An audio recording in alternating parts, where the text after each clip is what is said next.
Ladies and gents, welcome to Sporting Updates episode number 20. Today, you'll be with me, Steph Teixeira, and with Denny Saldana. How you doing, Denny? I'm good, man. I'm good. Glad to be on another episode. Big 2-0. How you doing? Hey, I'm doing excellent. So today we have one, two, three, four topics. We'll be talking about the Sporting victory over Maritimo at home 5-0. Then we'll be talking about the Portuguese Cup Taça de Portugal, which we won the game yesterday at the Bonfim against Cova da Piedade. They prefer to play it at the Bonfim because their stadium didn't have the conditions. So Sporting won 2-1 and we qualified to the semifinals. We'll talk about the modalidades. We had a couple important games, King Patins against Sporting Lisboa Benfica at home and volleyball at the Pavilion de Luz. And last but not least, we'll talk about the transfers. So without any further delays, let's get it going. We'll start with the Sporting 5-0 against Marítimo. And Danny, go ahead, give me the lineup, and then give me your thoughts about the game.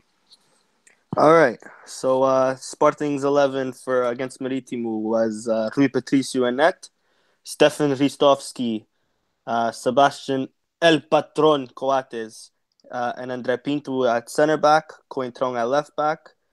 In the midfield, we had William Carvalho, Bruno Fernandes, Gelson Martins, and surprise, Brian Ruiz. And then up front we had Podence, and just in front of Podence we had Big Bad Baz Dost, and of course we had Cunha and Bataglia subbing in, as well as Yuri Medeiros.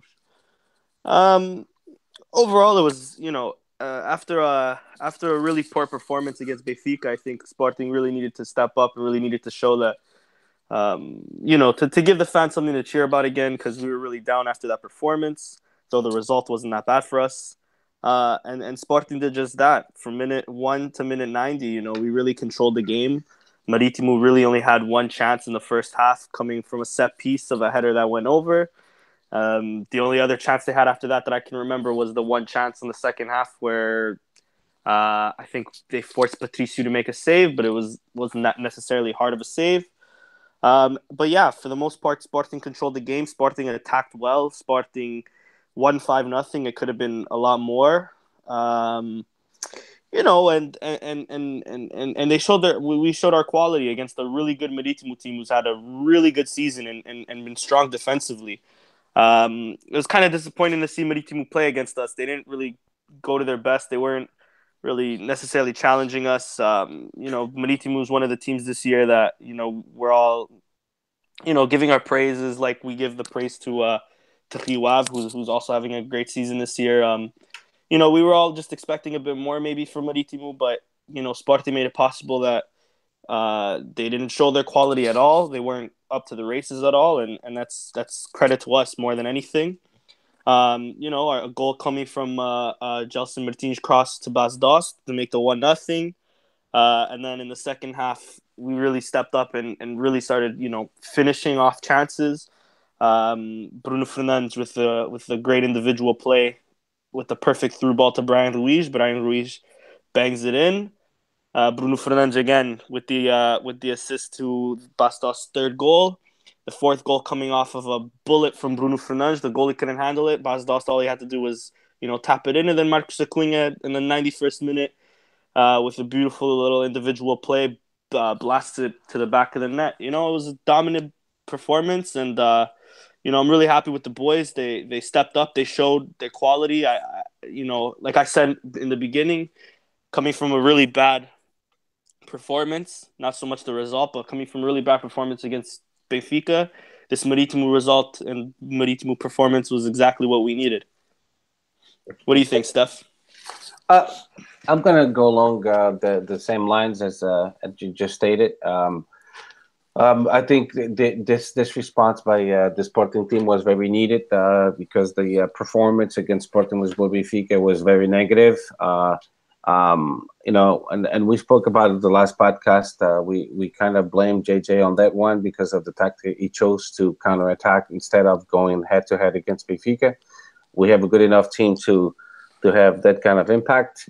But that's water under the bridge. So the Maritime game, our squad proved to the Sporting Nation that we do have a good team.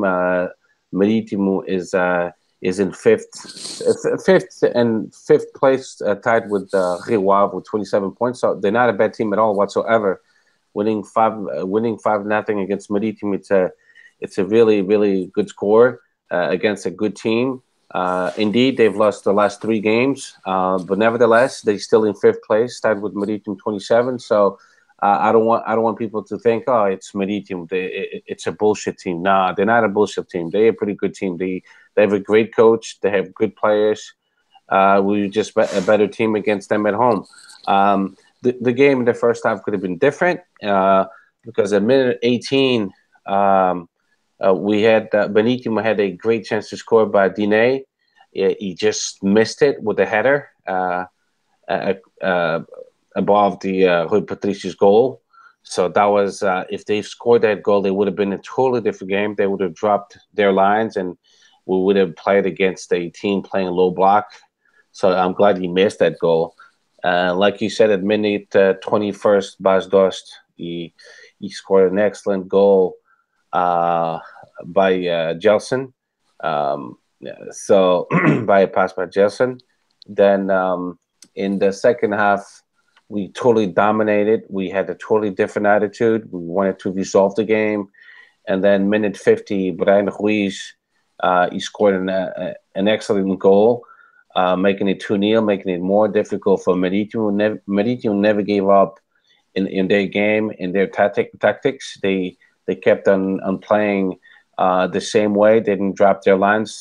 Their coach, Daniel Ramos, he insisted, let's go after the result. Let's see if we can tie the game. And then at minute 74, Basda scored again, making it 3-0, making it even more difficult for Maritimo. And then basically at that point in time, Maritimo kind of broke up and opened themselves for disaster. And that's what happened. Basda scored again at minute 78, making it a hat trick. And then Acuna scored the final goal at minute 90 plus 2. So a very good performance, which us fans would deserve it. So it was like one of those games I didn't have to worry about it. It was very peaceful. I mean, I was just enjoying the game, not stressed at all. So it was a great game for us, the fans. So besides that, it was a great win with no doubts about it. So now let's move on to the rating of the players, and let's talk about Rui Patricio. What do you think, Dan? Yeah, Rui Patricio gets an 8 or gets a 9 for me. Solid all around. He stepped up when he had to with really just one chance. He didn't necessarily have much to do, but that one chance could have changed the game, really. So he gets a 9 out of 10 for me. Yeah, exactly. Same thing. I'm not going to say much. It gets a 9 from me too, and exactly the same thing as you just said. So now let's talk about Fabio Cointran. What do you think? He gets an 8 from me. Had a solid game all around. Didn't necessarily do many mistakes on defense. He was good on attack with us. 8 out of 10 for me. He was solid. Me too. 8 out of 10. Fabio Cointran was very solid. I'm glad he plays the full 90 minutes. And the whole team performed real well. So it's going to be high notes for everyone. For me. But he gets an 8 as well. So let's move on to Edre Pinto. Yeah, again, another 8 out of 10. Like you said, it's going to be a high number for everybody. Everybody played well. There was nobody really that didn't step up. But he gets an 8 out of 10. Filled in for Mathieu perfectly. We've been raving about him. I think he deserves a few more first team minutes. I think he'll get some now that Mathieu's injured, and now that we're still in all competitions. We're gonna need the rotation, and he's good to have because he's quality, and again he showed that against Maritimo. So 8 out of 10. For me, Andre Pinto, which I like very much, not only because he's a Sporting player, of course, but he's Portuguese, and I'm all about promoting Portuguese players, and he gets a 9 out of 10. He filled in for Mathieu, which is not easy at all because Coates and Mathieu, by far, they'll be the starters for Sporting. So he did an excellent game.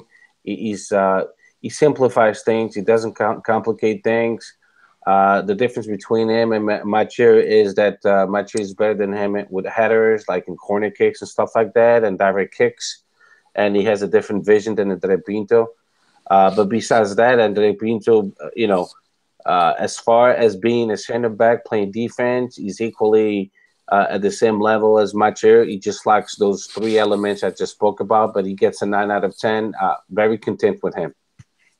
And let's move on to Coates. I'll start with Coates. Coates gets a 9 out of 10. He had to kind of keep an eye on Andre Pinto. The chemistry between them, it's great, but it's not obviously the same without Mathieu because they play together all the time. With Andre Pinto, there's always a little bit of readjustment, and but they were gelling, they were clicking. So he gets a 9 out of 10. The great El Patron of our defense. Yeah, I agree with you. A 9 out of 10. Had a great performance defensively, offensively, almost bagged in a goal coming from a corner kick, I believe, in the second half. The just went over. He was good, man, and he this season I see him going more and more, bringing up the ball, and he's actually doing well with that. So credit to him. He's improving on his game, even as a solid center back that he is. He's still looking to improve, and that's credit to him. So, but yeah, he gets a 9 out of 10 for me. Okay, let's move on to Stefan Richovsky. So go ahead then. Yeah, Ristovski gets an 8. He was good combining with Jelson. He had a few crosses. There was one that I think Bastos could have. I mean, he was offside at the end of the day, but there was a cross in the first half that had maybe if Bastos got it a bit better, could have had another goal. But yeah, Ristovski did well offensively. For the most part, offensively, because Marítimo hardly attacked us. Defensively, he was good enough too. Yeah, he gets an 8 out of 10. Yeah, me too. He gets an 8 out of 10. He was basically replacing Piccini, and he did a great job. There's no doubts about it that we're very lucky to have two great defenders, Stefan Ristovski and Piccini. If Piccini doesn't play, I'm not worried about it. I mean, I like Piccini. He's been doing great, evolving in each game that he plays. But if you tell me, hey, Ristovski is going to play, I'm really comfortable with it. So so he had a great game again defensively. He clicked with Justin Martins. It looks like they've been playing with each other for the longest time. So I'm very content with him. So let's move on to Justin Martins. What do you think, Dan? Justin Martins bagged an assist today against Marítimo. He gets a 9 out of 10 as well. Towards the end of the game, I mean, the reason he got subbed off, you can really tell he was gassed from, all the accumulation of games and just this game overall, running at defenders and all that. I love watching Jelson, Paul Vincent, and Bruno Fernandes playing at the same time. They're all very creative. They all combine well with each other. And, against Marítimo was just that. Maybe not so much Paul Vincent. He didn't have the best game of his life. But, anyways, yeah, Jelson, he gets a 9 out of 10. He played very well. He attacked very well. He comes back to defend when he had to. Yeah, 9 out of 10. He was solid. Yeah, me too. I feel the same way. Justin Martins, did another great game from him. He's definitely a key player of our team, and we'll talk about the game of Cova de Piedad, but we kind of missed him in that game yesterday. But coming back to the Marítimo game, more and more we can see he has a huge influence in our Sporting team. Without him, we're not the same. Without him, the opponents, they look at us like in a different way. Because our opponent's kind of worried when they see Justin Martins on the pitch. So he gets a 9 out of 10. He's growing so fast, and if we sell him in the summertime, I'm pretty sure we'll get lots of money for him. Mm-hmm. But hopefully we're able to keep him for another year because we'll miss him tremendously. So let's move on to William Carvalho. What do you think, Dan? Yeah, William had a great game, controlling the midfield. He had a crazy stat that I was seeing floating around on Twitter. I actually forgot. Anyways, I guess whatever. Maybe it'll come to me later on. William gets a 9 out of 10. He was solid. He was, really the quarterback of the team. Making plays from the back. Controlling the play, winning back the balls. William was just being Sir William that he is, and he gets a 9 out of 10 for me. Yeah, I feel the same way. William gets a 9 out of 10, and this game it was much better than against Benfica. Um, I think all of our players felt the critic from the fans and the media. So everyone stepped up, and William Carvalho was one of them. He was a much better controller of the midfield. He played much, much, much better. So he gets a 9 out of 10 as well. And Bruno Fernandes. Yeah, Bruno Fernandes bagged 2 assists. He played incredible. All that was missing was a goal, but his shot on net was just such a bullet that the only thing he can do is put his arms out so that Bas Dost can just tap it in. He gets a 9 out of 10. I was gonna give him a 10 out of 10, but I'll save that for someone else. Yeah, no. What can we say? That 8 million is looking more and more like a free transfer. He's been incredible. We'll talk about it later as well. But against Cova Piedad, he was needed because of that creative spark. He just gives us something else in the midfield that pushes play forward. That combines well from when transitioning from defense to attack. And the fact that he's a young Portuguese talent, it looks good for our future for the national team. It looks good for our future at Sporting. The kid's incredible. He gets a 9 out of 10. Another great performance, and again, 2 assists. Let me search up real quick. I think he might be leading in assists this year, or up there at least. I believe so. Somewhere around here. Assists. He has 5 assists. The only better than him is Ricardo Isgaio, Alex Telles, and Brahimi all tied on 6.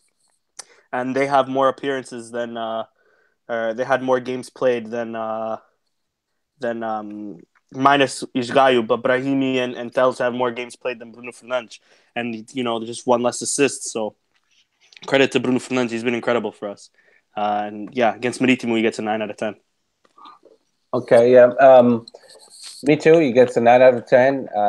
Bruno Fernandes, he's been playing better and better. And, he plays really well in the eighth position. There's nothing. The only weakness I see in regards to Bruno Fernandes, he needs to get a little bit more physical. He needs to work out and gain muscle mass, and also his weakness. One of the only weaknesses he's got is playing defense. He's not that great. He plays well offensively. He has a great vision. He has a great shot, but defensively, that's where he needs to get better. So if I'm the Sporting coaching staff, I would work with him on gaining more corpo, more physical, and coach him how to play better defense. And I'm pretty sure JJ is working on that.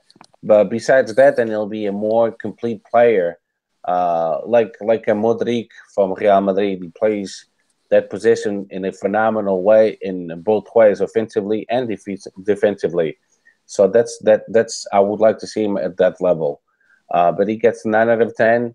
And now let's move on to Brian Ruiz. What do you think? This is a tough one because Brian Ruiz, he didn't necessarily have the greatest game of his life. First half, he was very quiet.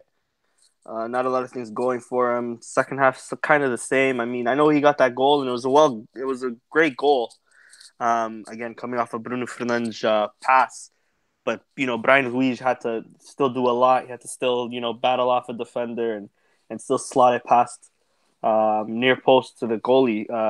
So I'll give him an 8 out of 10. He deserves it. He got a great goal. I mean, coming back to the starting lineup, to the Liga Nos,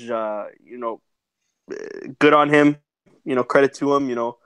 For somebody that wasn't part of JJ's plans, he's come in and I mean he's making JJ play him, so he has to be doing something right.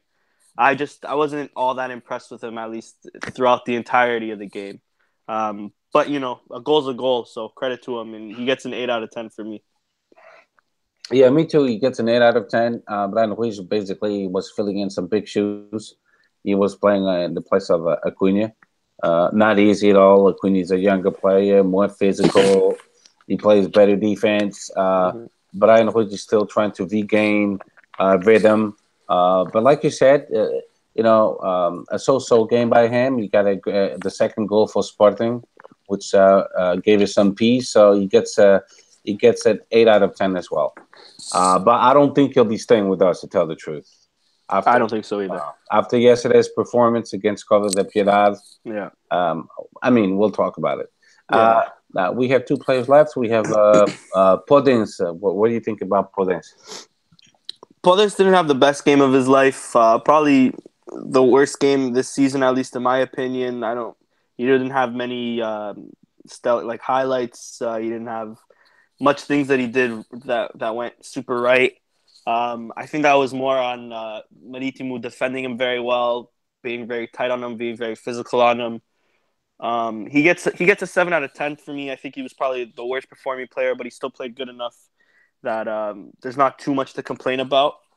Just a really average performance. But I like the kid. He can afford to have a bad game.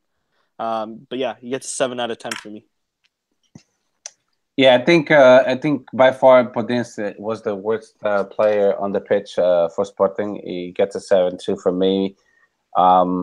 Sometimes he looks like he's lost on the pitch. He really needs to work on getting to know the tactics, the different tactics that we have. Yeah, positionally, I don't know. He gave me a sense that he's not evolving. He's good in the final pass. He's good in dribbling. He's fast. But that's not good enough. He has to improve in getting to know how to respect the tactic of the game, to play as a team.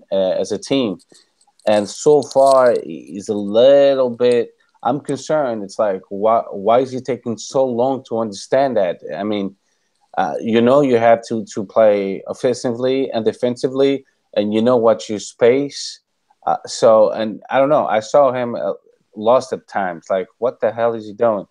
So he's still young. So of course, I'm expecting him to improve, and I just hope it's now rather than later. Now, Bas Dost, what do you think? Yeah, Bas Dost, he's my man of the match. He gets a 10 out of 10. Scored a hat trick. Probably could have had another one from a chance that came off his chest. If he had controlled it well, I think it would have been an easier goal. But 3 goals, can't really complain when a striker scores 3 goals. He's doing his job and he's doing it well. Yeah, man, he's been the best striker we've seen, in a few years, and we've had some great strikers like in Slimani and Monteiro, and I think it's safe to say now that Bas Dost is probably, it's tough to say, but might be better than them. He's constantly banging in goals for us, constantly providing for us. And he against Marítimo, he was there. Like I said, he scored 3, but he could have had maybe 4 or 5. Solid game from him. He gets a 10 out of 10. He's my man of the match. Yeah, me too. He gets a 10 out of 10. And the funny thing is, on Tuesday, I was getting off the Philadelphia International Airport, and when I was merging onto 95, I hit a pothole, and bang, I had a flat tire. So I had to pull over, and because of the cold temperatures, I couldn't budge of fixing it myself. I tried it, but I couldn't fix it myself. Then I look inside of the trunk of my car, and I don't have a spare tire. So then I'm like, what the hell? Then Kia, I have a Kia Forte. They have a little air compressor, and Mm. then you hook it up to a little container, and that little container, it's like some kind of a seal liquid. So you hook up the little holes into the tire, and it's supposed to seal the puncture. But I didn't have a puncture. It bent the rim. So Jeez. yeah, when I was doing that, the air was still coming out. So I had to call a tow truck, and then while I was inside the car, which it took them an hour and 45 minutes, um, I was listening to Sporting 160. That's why I'm telling you the whole thing. Yeah, yeah, yeah. Yeah, when I was listening to Sporting 160, which is uh, my favorite show by far, um, I listen to it every week. I already know João, José, Pedro, and they had a special guest called Miguel, which is he's a scouter, and he knows almost everything about lots of players in Portugal, South America, Europe, all over the world. And one of the things he said about Bas Dost, which I totally agree with Miguel, is that the only thing we have to do is cross the ball to him. Just Yeah.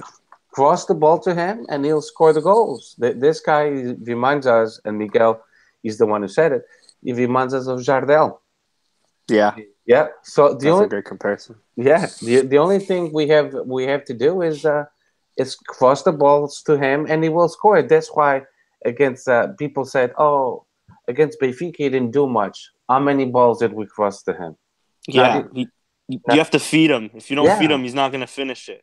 And if you think about it, any striker similar to Bas Dost physically and the way he plays, that's how they score goals. If you feed them, if you don't feed them, they're not gonna score.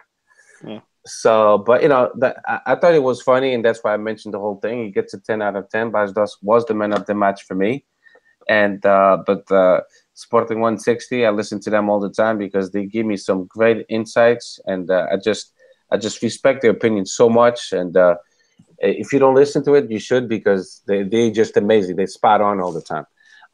So now let's move on to JJ Tactics. What did you think about that? I think JJ got it, spot on. I think it also helped that Maritimu also, really defended the lower, like at a low block. Um, to be honest, our center backs were really comfortable up until maybe 2-0, because Maritimu, every man was behind the line. So when we were transitioning from defense to attack, and let's say Pinto, William, and this happened a few times during the game. Pinto, William, and Coates were just passing the ball around the back. They weren't necessarily pressured at all from the Maritimu attack, or from the Maritimu defense. They were really all behind the line, all behind the ball at all times. And I think JJ got it perfectly right. I mean, he I guess showed the team, or directed the team in practice, how to break down this Maritimu defense, because as we know, against like worse teams, when they defend in a low block, it's tough for us to break them down. So a team that defends very well, like Maritimu, we have to get some credit and some merit, because to break this team down that's really defending with their lives, to break them down and score five, it's not an easy task. And JJ's tactics, he got it right. Putting Podence, I mean, Podence didn't have a great game, but going for a more attacking lineup, was the right thing to do. Brian Ruiz on the left instead of Acuna. Maybe to rest him, maybe because Acuna maybe picked up a knock. I doubt it, because he came on, but maybe to give him a little bit more rest. It paid off, as Brian Ruiz got the goal.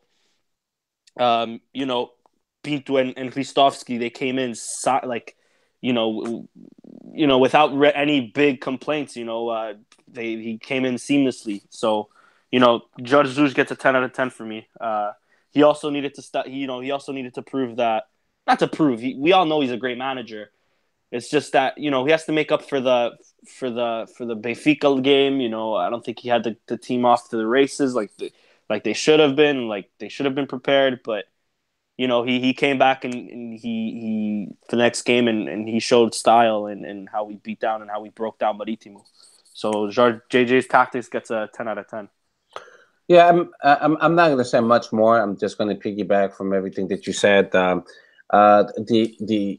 I agree with almost everything that you said, but I'm just going to say one thing.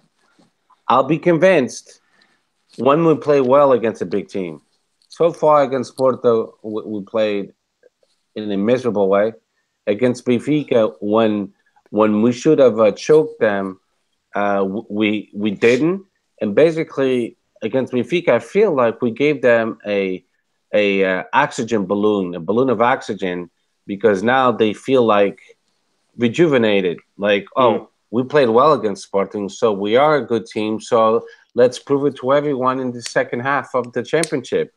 Yeah. So we kind of a little bit guilty in Benfica's performances. They won last game against Moreirense 2-0, uh, because we played so poorly. So they feel more confident. They regain confidence at our expenses, and I hate that. I hate that because they were really like in limbo, and it had to be Sporting having a poor performance to basically you know regain their confidence, and I don't Mm-hmm. like that. And so I agree with you. JJ is a great coach, no doubts about it. But I want to see my team play well against Porto, which will be really soon on the 23rd of January for Taça da Liga. I want to see how we play against them, and then I'll give you my opinion that day. But for now, I'm okay with that. I'm gonna give him an 8 out of 10 on his tactic. It was okay, but it has this tactic has to function as well against bigger teams. I'm not completely convinced yet. Now the overall team performance. Yeah, I mean, overall we get a 10 out of 10. I mean, we let them in a few times, but I mean that's that's the nature of the game. Every team's gonna have at least one opportunity. Marítimo really only had two, so defensively we were sound. Offensively, I mean, we scored 5 goals. What more do you want? We get a 10 out of 10. Just to mention the JJ point, I agree with you, especially this season and towards the end of last season. JJ's really choked against the bigger teams, especially in Portugal. But I still have faith in him because I've seen what he's able to do. Let's not forget when he came in. We beat Benfica 3 times in a row. When he came in, we did not lose to Porto. I'm pretty sure we beat them on both times when we were close to winning the league. It was really my only worry before was against the littler teams. JJ would sometimes choke or whatever. I think this last game against Benfica, though JJ should get some blame, I think the players were not up for it at all. One of our better players throughout the season, like Mathieu, like Coates, like Battaglia, even William. I don't know if they were nervous. I don't know if the atmosphere got to them, if the pressure got to them. I think they deserve as much, if not more, blame than JJ. But of course, I agree with you in a point where this season at least, JJ needs to prove himself. He needs to show that he could get it right against the bigger team, especially against Porto, as it seems like we might face them quite a few times this season. And Sergio Conceição has this Porto team playing phenomenally. So JJ needs to show his quality this season for sure. I agree with you on that point. But at the same time, I think Sporting fans are quick to forget at times what JJ's been able to do, even at Sporting throughout these 3 years. That's my 2 cents. That's all I had to say. Okay. Sounds good. So let's move on to the Taça Portugal, and I'm going to give the lineup. Sporting played against the Covid de Piedade away in the Estádio do Bonfim because their home stadium didn't have the security conditions, so they chose Estádio do Bonfim, which worked out for Sporting. It was a small distance, traveling distance. So we started between the pipes with Rui Patricio. The defensive line, we had Ristovski, André Pinto, Coates, Fábio Coentrão. Then in the midfield, we had Bruno César, Battaglia, and Acuna. Then up front, we had Podense, Dumbia, and Brian Ruiz. We played initially on a 4-3-3, and we end up finishing on a 4-4-2. I'm just going to give my 2 cents about the whole game. I think Covey de Piedad, they started the game playing low block and counter attacking. They were an extremely very dangerous team. They could have scored in the first half by twice. Uh, they um, they hit the crossbar once and the post once. So if you ask me, in the first half, if somebody had to be winning, it would have to be Cova de Piedad. The performance by the starting 11 against Cova de Piedad was a disgrace. Didn't like it at all. Especially, we're not going to go over the ratings for this game because it would be way too long. But didn't like the performance of Brian Ruiz. Didn't like the performance of Dumbia. And now we know why we need to get some new players and why we got some new players because um, didn't give me the confidence at all. These two players, they had a golden opportunity to prove it to us that they deserve to uh, to belong in the Sporting squad. I'm talking about the Sporting squad, the 24, Mm-hmm. and to me, in my book, they don't deserve to be. They they they lack of I don't know, motivation or quality maybe, but I was not impressed at all. As a professional, I love Brian Ruiz. He's one of the most professional players that we ever had. But he is on the downhill of his career, and he shouldn't be at Sporting at this time. We should sell him or we should let him go. He'll be a free agent anyway, and Doom being the same thing. If there's a Chinese team that wants to buy him for 15 millions, I mean that's a lot of money. Sell him, and let's go get another one before the market closes. Yeah. Second half much better, but I was very disappointed because we had to bring in Bruno Fernandes and Bas Dost to resolve the game. And to me that's embarrassing. That's pretty bad. That we're playing a second division team, and we had to get our top guns to resolve the game. That's not good. I mean, Brian Ruiz' salary combined with Dumbia's salary, he could pay the whole budget of Cova de Piedad. If you get paid that well and you can perform, that's not good at all. You can even perform against Cova de Piedad, a second division team. I'm pressing on it. I'm insisting on it because I know sometimes people, Sportingistas, they want us to be sympathetic with Brian Ruiz, but we pay him a lot of money so to perform, and when we give you the chance, and Dumbia too, against a second division team and you don't perform, it's disappointing. I mean, both of your salaries space for the whole coaching staff of Covey de Pirat, the whole team, and you can even play well enough against them. So, we'll talk about the transfers in a little while. But now I see why Jorge Jesus insisted and was asking Bruno Carvalho for additional players in January because we need them. These two don't give any guarantees. And people, when they say, "Oh, Dumbi's playing well," don't forget that Dumbi was playing well against who was it? Fatima and Yeah, against who was fuck, not Fatima. yeah, no, it was Fatima, and the other team also from a second division of Campeonato Nacional.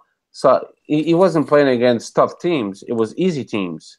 So it was União da Madeira, na Taça da Liga. I'm expecting more from Dumbia, for his reputation, his experience, and so far nothing. I'm just Famalicão. Sorry. Famalicão, isso mesmo, tens razão. Não era nada, yeah, era Famalicão em Vila Verdense. That was his Isso, last games that he scored. a ton of goals, you Yeah. know, and not impressed. You got to do a lot more than that. I mean, Famalicão, Vila Verdense, também no marcasse gols, estava bem lixado o gajo. Yeah. So anyway, that's my 2 cents about the game against the Covid Piedad. Thank goodness we have players like Bruno Fernandes and Bastos, top quality players. But it's embarrassing that they had to come into the pitch and resolve the game because our starting 11 couldn't do it. Just couldn't do it. We're stalling. It was, and at one point I was like, "Oh my God, Gelson Martins is not even on the bench. We're in trouble." And then Podence was okay, but you know, he couldn't do it alone. He just couldn't do it alone. And that's all I got to say about the. We made it. That was the most important to the semifinals. So let's see if Moreirense wins today. That's my hope. Um, I don't want to face Porto, but if we do have to face Porto, I just hope that we have the best team on the pitch, and Jorge Jesus grows a pair of balls and plays head to head against them. But anyway, the bottom line was to qualify, and we did. So congratulations to our team. We're on the semifinals, and it'll be 2 games, one game home, one game away. So that's it. What do you have to say about the game? Yeah, I agree with you. I unfortunately missed the first half, but then when I came home, watched the second half, I rewinded and watched the first half to see what Twitter was really on about. Maybe we were just exaggerating, but no, we were terrible. Like you said, Cova Piedad could have had 2 goals in the first half. One hitting off the bar from an excellent shot, really. The other one hitting a post. I think deflecting. If it wasn't off Christovsky, it was Coentrão. I think it was Coentrão, but nonetheless, it hit off the post. Cova Piedad really came up against us. Really played well against us. We were slow on attack. We were slow transitioning to attack. I usually try to defend Bruno Cesar. I'm not saying he's the perfect player in the world or the best player in the world or the best player on our team. I think, he's a good squad player to have, and he's had great performances for us. But against Cova Piedad, he was another one that was really bad, really terrible. Tactically, he's usually smart to play. Wasn't smart enough today or yesterday. There was, I know after the game, Jorge Jesus was talking about maybe playing that. He wasn't sure whether he wanted to play Coentrão or not the night before, but then Coentrão showed him that he was ready for it and he was able to play. So luckily for us, Bruno Cesar couldn't have done any worse at left back. And I agree with you. It was kind of upsetting. We already had players like Coates on the field. We already had, Bataglia, Cunha, Coentrão, even Podence, who's lately been starting for us. So we had a few starters in us. And the fact that, it wasn't good enough for us to, at least in the first half, for us to, really, show our quality and do something against this team, second division team. They're not really up there. I think they're mid-table at best. We should have done better in the first half. And, I've been saying for a few weeks now, maybe months now, Doumbia is not good enough.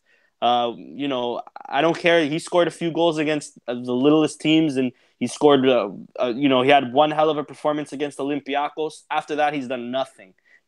And I've been saying before January, we need another striker. We need somebody better than Doumbia because Doumbia is not good enough. He's not good enough for the Sporting squad, and we invested a lot in him. And if there is a $15 million investment from China, we should ship him off tomorrow because there's no way we'll recoup our money otherwise. And especially if we keep holding on to him, we need to get somebody better. And Brian Ruiz, he's just not good enough anymore. That happens with age. And a great professional and. That first year at Sporting, I mean, if you take away the open net miss against Benfica, he had a really good season for us. So, he was a great player when we first signed him. He's not that player anymore. Age happens. People get older, they lose their pace, they lose their technique. Whatever the case may be with Brian Ruiz, I think it would be best for us to ship him off. And then, the second half, Bruno Fernandes and Bas Dost came in and basically resolved the game from, as they both scored. Bruno Fernandes came in, great individual work, getting by 2 players from Cova Piedad, sort of taking his shot, taking a deflection off Ivaldo. But, It chipped the goalie, went in. Another beautiful goal. O Puto marca gols bonitos, não é? And then Cova Piedad got a deserving penalty. I know there's a little bit talks of it, whether it was or wasn't a penalty. To me, whatever. To me, it was a penalty. They scored that one, and then Bas Dos resolved the game from a corner kick. It was a tougher game than it had to be. But that being said, the fact that we got the result, we're in the next round, either facing Moreirense or Porto. We're in the semifinals of a trophy we'd all like to win. At the end of the day, that's all that matters, the result, not the performance. I guess you can sweep under the rug. But yeah, definitely we need to address some of these issues, and I'm glad that we have somewhat. I know we signed 2 midfielders, but we really needed the depth. We signed Ruben Ribeiro, who I'm hoping will take over the Brian Ruiz and even the Bruno Cesar spots. I think Yuri should have played this game, but he didn't. But I think Ruben Ribeiro had something to offer. Our new number 7, we'll talk about that later. But the fact that we're still linked with Rafinha, where we were linked to a few strikers, now we're linked to Sandro. I think it's showing that Sporting, if these rumors are true, Sporting's going and we're going for that depth that we need, because like you said, like I said, Doumbia is not good enough. Brian Ruiz isn't good enough, and they need to get out of our team quick. Okay, so let's move on now. We're going to be talking about the modalidades, and then the last topic would be transfers. So modalidades really fast. Our Iniciados U15, they won 5-0 against the Barreirense. Easy victory. Great game by our kids. Our futsal team was named the 3rd best team of the world. Just in case people didn't know that's Yep. a huge accomplishment. Our player Fortino was named the 7th best player of the world, which is humongous. Sporting renewed with our goalie from our handball team, Azanini. That's great news. I love that guy, to be honest. Just to chime in, he's a great, funny guy. Yeah, we were very unlucky because throughout the Champions League of the handball, we didn't have him. We had great performances by our 2 goalies, but this guy is amazing. Yeah, he's next level for sure. For sure. So we missed him a lot. So I'm glad we renewed with him. In futsal, we renewed with Merlin, Italian-Brazilian. Great player, one of the best players of the world too. So I'm really, really happy with that. Also, our ladies, they won 3-0 against Albulgaria. Another great game. So they're still in first place by 5 points of Sporting de Braga. The goals were scored by Ana Capeta. She had bis, minute number 3 and 14, and Carol Costa. She scored in minute 45. So they cruising. They have a few more games to go, but they look good. They in 5 points ahead of Braga. So they could actually play against Braga, which they have one more game, and lose it and still be champions. Of course, I don't think they'll lose against them, but never know because they have a good team, Braga. In futsal, our senior team, they won 3-2 against Braga, which Benfica lost their last game. So we even more in first place than ever. In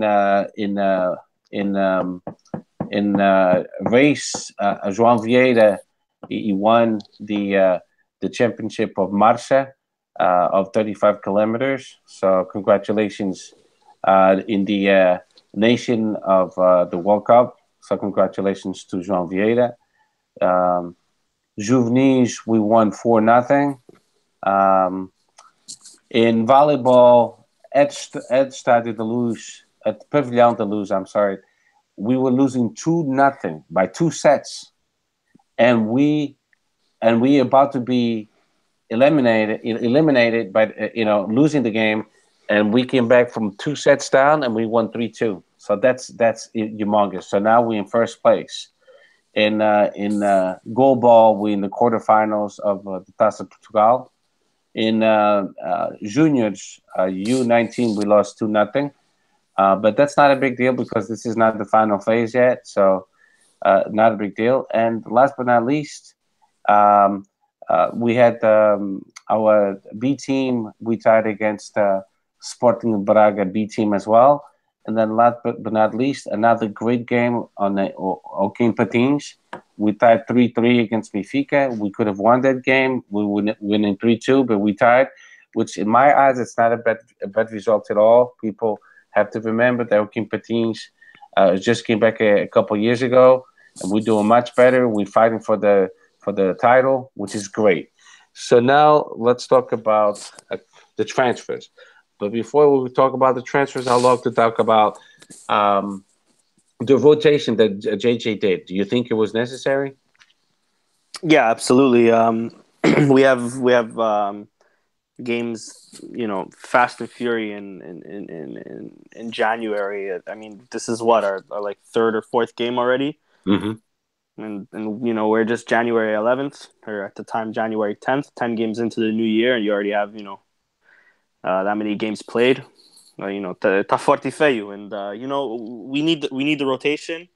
I know we have a few injuries like Mathieu and like Piccini, so some of them came out of necessity, but we can't risk any more injuries. We can't risk a Gelson getting injured, as you've seen towards the end of the Maritimo game. He was really tired, so we needed that rotation. Like I said before, I'd rather it be Yuri, but whatever.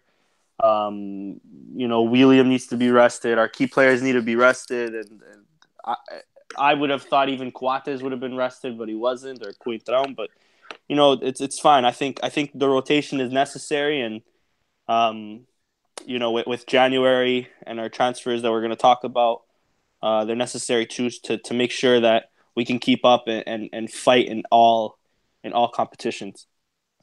Okay, so before I go on, I forgot to mention, I just saw it in futsal. Sporting won today against Unidos Pinheirense 7-1 for the League Cup. So now we are in the semifinals and we'll play against Fundão. So that was just today. Yeah, I agree with you. The rotation is needed. We're playing on a 3-day rotation. So every 3 days we have a game. So there's no player that will be able to play 90 minutes in an interval of 3 days. It's impossible. I mean, you look at the top teams of the world, such as Real Madrid, Barcelona, Manchester United, Manchester City, Paris Saint-Germain, and they all have a rotation going on. The difference is they have 24 excellent players. We have maybe 14 excellent players, and then everybody else is average. So the rotation is the key for success. But this rotation just made us realize that we do need players, and that's why we are being active in this winter market, because the players that we have now don't give us any guarantees. So yeah, the rotation is needed. So let's talk about Alan Ruiz. What do you think is going on with this guy? Well, his dad came out yesterday saying he was linked to, I think, Colón of Argentina. Mm-hmm. Correct me if I'm wrong. No, you're right. You're right. Listen, he can. Lack of better words, pardon my French. I'm Canadian, so we speak French up here. He can fuck off, He can. I'm sick and tired of this guy in our club. Him playing well for 4 to 5 months last season does not mean fuck all. His attitude's been off. His attitude's been all wrong, and the faster we get rid of this guy, the better. Yeah, that's all I have to say to that.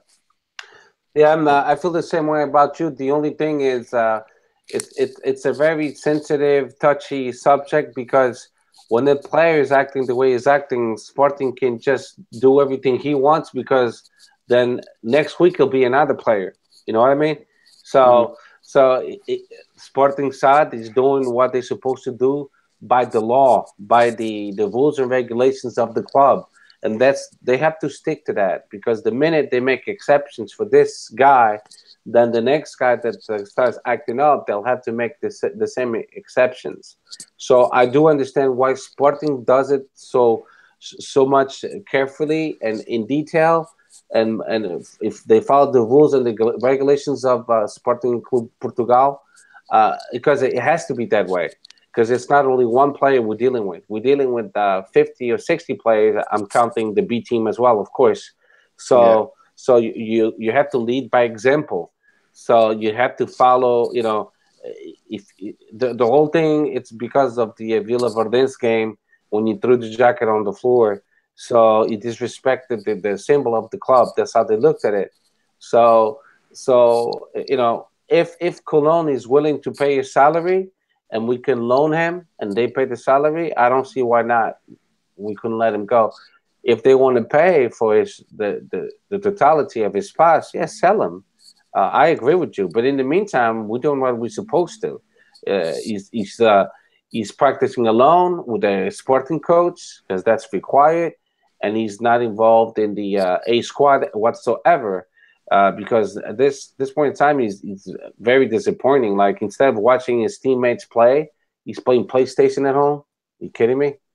So he came out to be a real piece of shit, and we don't need that. You're not happy, get out of here. But you'll have to do it the way Sporting wants it. It's not your way. It's the way my club wants it, and that's the way it should be. Because when you sign the contract and we tell you we're going to pay you X amount, and you love how much you're getting paid for, then you have to respect the rules and the regulations of the club. And period. Acabou a conversa. Mais nada. Okay, so let's move on about Ruben Ribeiro.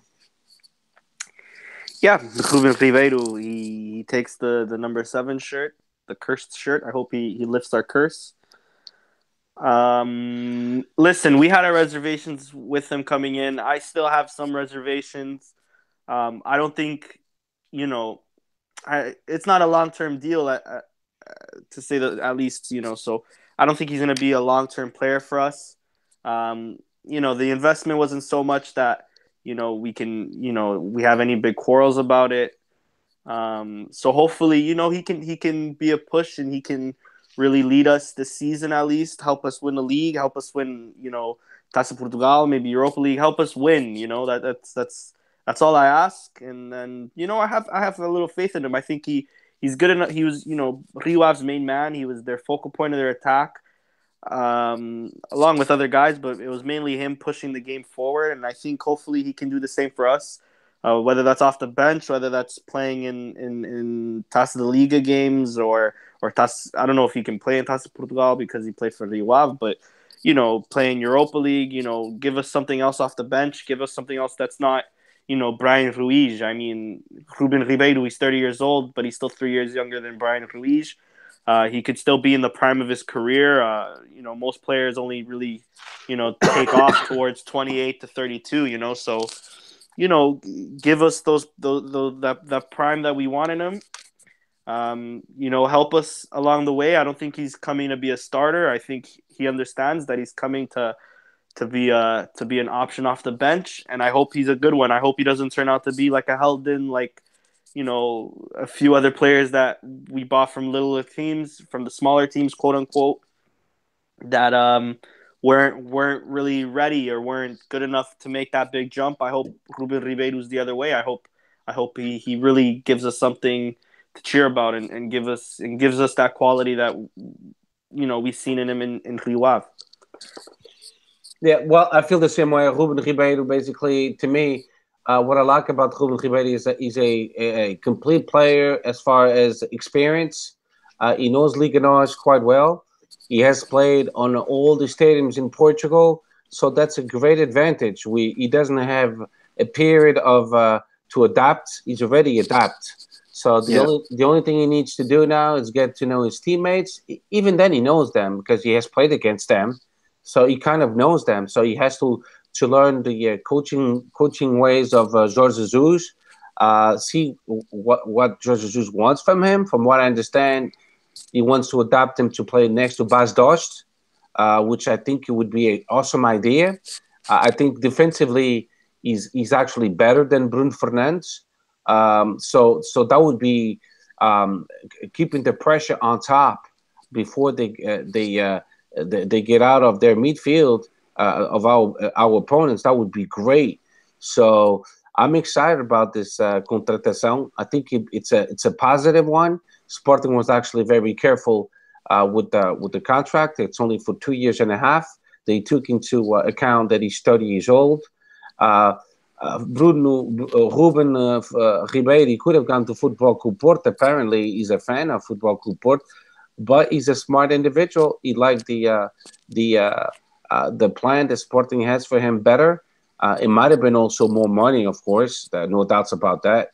But today in its presentation with the media, he said, "I joined the best Portuguese club of at the moment." That's the way he said it. He didn't say of all times. He said, fans actually they love to twist words, but that's not what he said. He said, "I joined the best team of Portugal at the moment." And I think what he said, it's a true fact. Sporting is actually better financially. It's better as a club.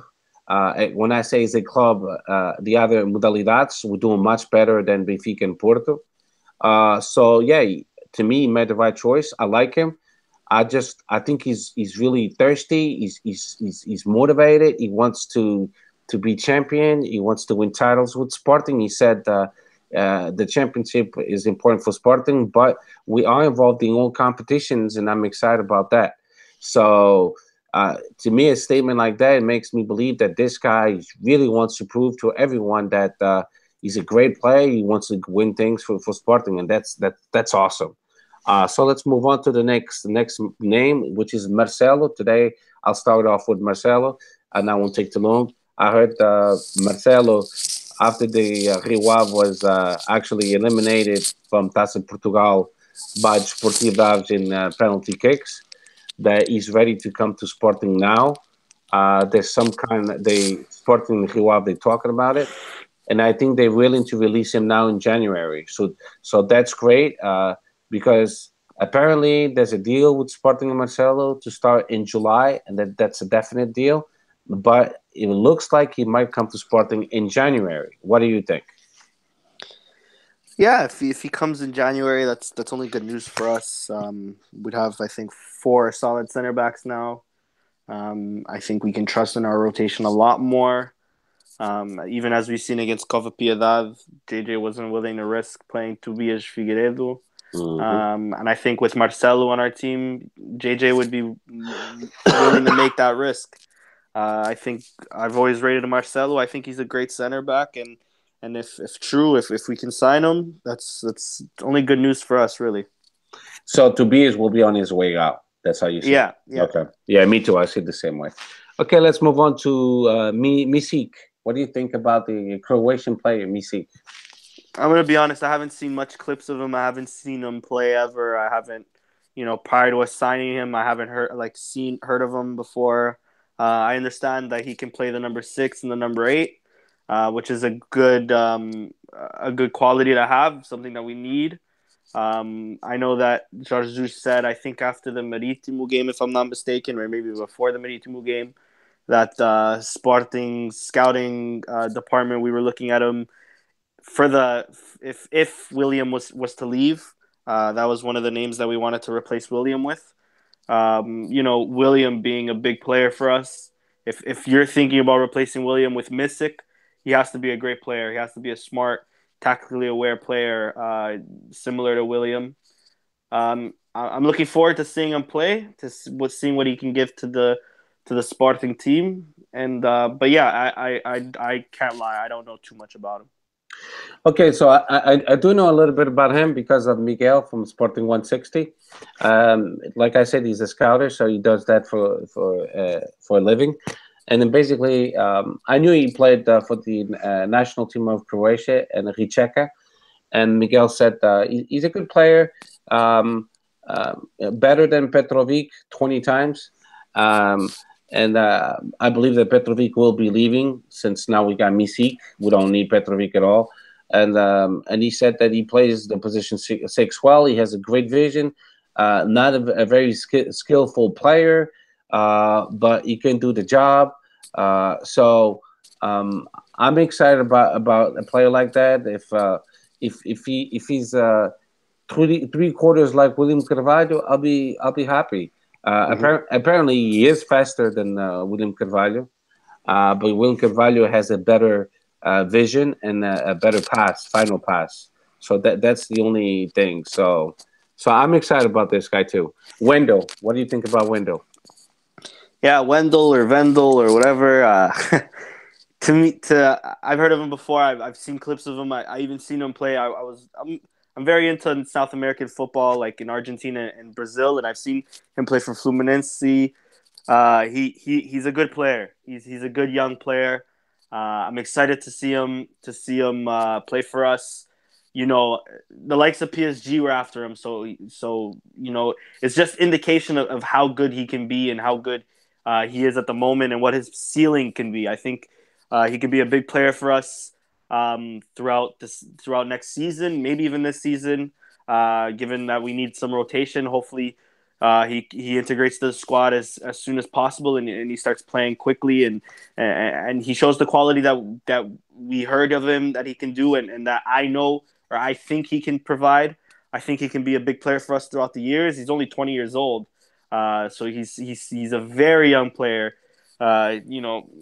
Tem muito para aprender, but under JJ, JJ's molded, some of the greatest players in the world, or at least for a time, like Coentrão when they were at Benfica, and David Luiz and Di Maria and Matic. So I think he can mold Wendell into the player that we know he can be. That the potential shows that he can be, and he can help when Wendell really hit the ceiling.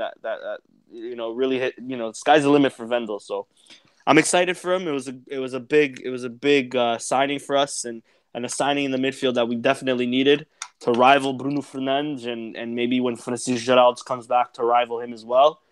Um, yeah, no, I'm very excited for this one. Yeah, so Wendell, from the feedback I got from different sources, is not a very skillful player. He's more a box to box player. He plays as 6, 6.5, and 8. He's great defensively. He's great in getting balls back. He's great in transitioning from defense or midfield to offense. But he lacks a little bit of skill set as far as dribbling. The final passing vision, he's a little bit weak on that. But like you said, he's only 20 years old. So under JJ, I think he's going to do great performances. Uh, and JJ even said it, he's a player for the future. So I'm not going to rush this young kid. He signed for 5 years and a half, so that's a long time. But he's got to be good because Paris Saint-Germain, they really wanted this guy, and the only reason why they didn't get it, it's because of the FIFA fair play. So they couldn't invest any more money on it at all. So that's why they couldn't get him. And Football Club Porto also wanted to get him. So this guy must have been, he's got to be good. So we just need to give him time to adapt. It's a different reality to play in Europe and South America, and he's only 20 years old. So let's not rush the kid. If this year doesn't play much, it's understandable. But Sporting is being smart, and they're already preparing the season 2018-2019. It's never too soon to do so. So he adapts now from January until June, July. Then he starts the preseason with us. He already knows what to expect from our culture, from our league. So he'll be a step ahead. So it's a great signing. I'm excited. I can't wait to see him play. But at the same time, I'm not expecting him to be Jesus Christ and save us. That's not what I'm expecting from this kid. So, just give him time to develop. Don't do like Benfica, which is Slivar. They rushed the kid, and then he made several mistakes because he's too young. Give him time to develop. So, Sporting, I know you don't listen to our podcast, but just give him time. Now, a couple more names, and and that'll be it for today. I heard Sandro Martinez. What do you think? Is that a reality or not really? Sandro Ramirez Ramirez, yes, yes, from Everton, yeah. great player. Didn't get off the mark this season, but had a really good season last year with Malaga. Listen, I like the kid. I think I believe him to be better than Dumbia. I think a lot of people, a lot of things in the market today are better than Dumbia. So if the rumors are true, it's another signing that I'm also excited for. I think Sandro Ramirez is a good player and a great striker. So yeah, I think he's a decent goal scorer. He can also play on the left. He played on the left for the under 21s in Spain. If I'm not mistaken, he's gotten at least one call up from the Spanish national team. I could be wrong about that though. But yeah, no, he's a great player. I hope this one's true. Yeah, I know for sure he played in the under 21 and all the Yeah, youth national team of Spain. Um, I don't think it all will come to Sporting. This guy was way too expensive. I think he makes like 200,000 euros per month. So I don't think so. I mean, unless Everton wants him to gain minutes and they're willing to pay like half of the salary, he's just way too expensive. I mean, unless he would be on a loan only for 5 months until May. yeah. I Yeah, think maybe. that might happen if it's true. Yeah, I think if they're it, gonna look more for the loan. yeah, I mean, the news that came out, it was really like light, nothing in depth. It was like Yeah, Sporting might be interested, so that means shit to me. It doesn't mean anything. But anyway, so if the reason why I brought up the name is if it does come to Sporting, that would be great. I think so yeah, too. I agree with you. Now, Rafinha. yeah. Rafinha. Right now, I think we have him almost for sure for next season, but I think Sporting might want to push it through the line for coming in January. Listen, he's a great player, great young player. He has 10 goals this season. Looking up now, Vitória Guimarães only have 21. That's 48% of the contribution is Rafinha. He scored a good goal against Porto. To me, it was on the line. Others are saying it's offside. Whatever, let them talk. He's a great young talent, good on the left. We have a lot of dead weight on the left. I think the only really left winger that we have is Acuna. So if we bring in Rafinha or yeah, I think he'll be a great addition to us. Whether it's now in January or even next season, I'm not complaining too much with whether where when we get him. Just as long as we get him, I'm happy with that. So this is what I've heard of lately. Rafinha himself is pressuring Vitória, not Guimarães, because they don't like when we call Right. Sorry Guimarães. about that. Yeah, sorry about that.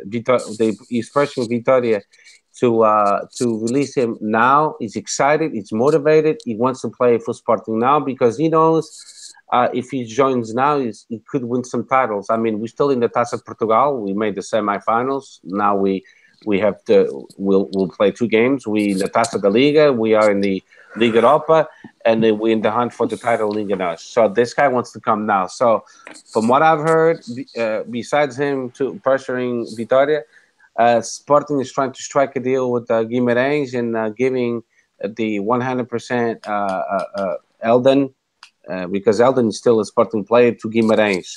Yep. So some money and Eldon in combination. So we'll see. The market is open until the last day of January. So hopefully we'll have some good news by then. But I'm excited about Rafinha too. I think he's a phenomenal young player, and that's what I like about Sporting. We buy young players, talents. Besides Ruben Ribeiro, of course, but Ruben Ribeiro, it's actually good to have someone with experience, Yeah.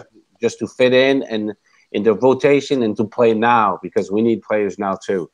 Um, Last but not least, the last player of the podcast, so we can close it up. It's Battaglia. I heard, and I'll start with this one first, that Battaglia could be sold to an English team.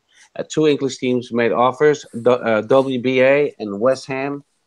They one offered 15 million, the other one 20 million. Sporting wants 30 million.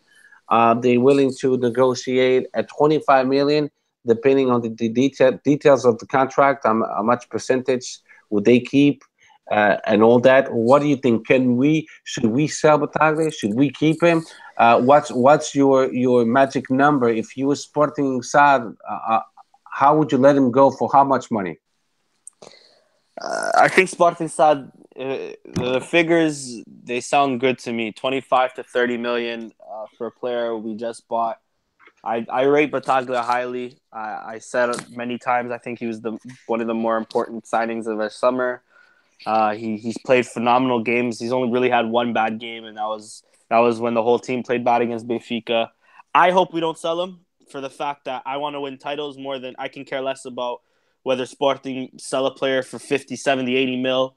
I'd rather keep that player if he's good. Um, but if West Brom want him, if West Ham want him, listen, these are English clubs and they have big TV deals. They have a lot of money in the bank. So we better pinch them for every penny because he's a great player, and these are two teams in the relegation battle in England, and these are two teams willing to spend that money. And Bataglia is one hell of a player. So if we sell him for 25, 30 million, I think we got ourselves a good deal. I'd rather keep him just to keep our midfield options, now that we have even more depth, just to keep our options intact. Because Bataglia is a great player, but, if that's the selling point, 25, 30 mil, if they hit that, and you know what, fair enough, let them go. Yeah, me too. I feel the same way. If we can sell him for 25 millions and keep a percentage of the pass, I would sell him. Sporting com Portugal again. It's not only football. We have other teams, other modalidades. So those 25 millions would definitely help out in other areas of our club. That's an opportunity that you might not see because we had that with Alan Ruiz of 20 millions, and we decided to keep him. And look at it now. If we sell him for 8 millions, we're lucky. So Sporting, they have to be smart, and so far they have been smart. But when they have the window of selling a player for X amount of money, and like Dumbia, if there's really, I'm not sure about that, but if there's really a Chinese team that wants to pay him 15 millions, sell him. You're not Bon gonna, voyage. yeah, you're not gonna get a better offer. So when you have these golden opportunities, sell the players. Exception for players like William Carvalho because we want to get a lot of money on it. Like key players, even Adrian, we sold him for 25 millions, and that was a good sell. But if that's the truth, sell Bataglia. I don't want to lose him too. Of course, I think he's an awesome player, but you don't get too many chances to sell a player for that much money.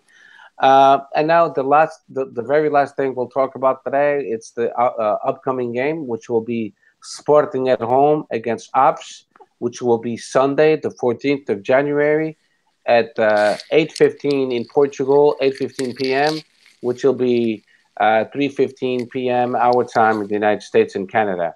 So what's your prediction? Quickly, I think we're going to have a 3-0 win. Avs are coming from a very good moment, beating and coming back to Av, but we're going to slap them down in reality, and it's going to be 3-0. Okay, quickly, I'll say 4-0 Sporting, hat-trick de Bas Dost e gol de Rui Patrício de canto. Ih, com caralho! É para acabar aqui com o podcast. So to all Sportingistas and our followers, thank you so much for tuning in. I hope you like today's podcast. See you later, and Viva o Sporting. Viva o Sporting. That's it.